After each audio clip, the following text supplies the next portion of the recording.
knots with gusts to 20 knots. Waves 2 feet. Thursday night, southwest winds 5 to 10 knots. Waves 1 foot.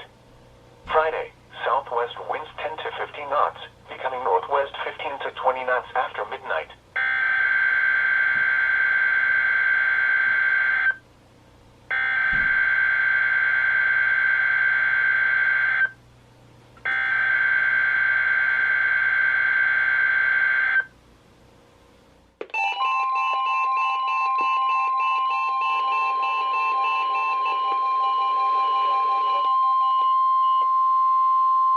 This is a test of the All Hazards NOAA Weather Radio Warning device.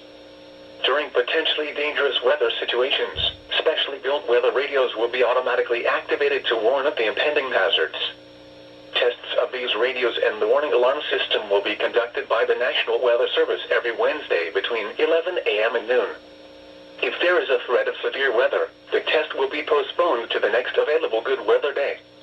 Reception of this broadcast and the warning alarm system will vary at any given location. This variability, normally more noticeable at greater distances from the transmitter, will occur even though you are using a good quality receiver in perfect working order.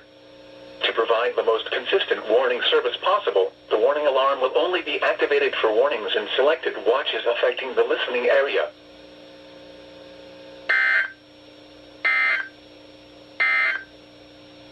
Now for the National Weather Service marine forecast for the tidal Potomac from Key Bridge to Smith Point. Rest of today, northeast winds 5 knots, becoming north late. Waves 1 foot. A chance of rain with areas of drizzle late this morning, then showers likely this afternoon. Tonight, northwest winds 5 to 10 knots with gusts to 20 knots. Waves 2 feet. A chance of showers. Thursday, northwest winds 5 to 10 knots with gusts to 20 knots. Waves 2 feet. Thursday night, southwest winds 5 to 10 knots.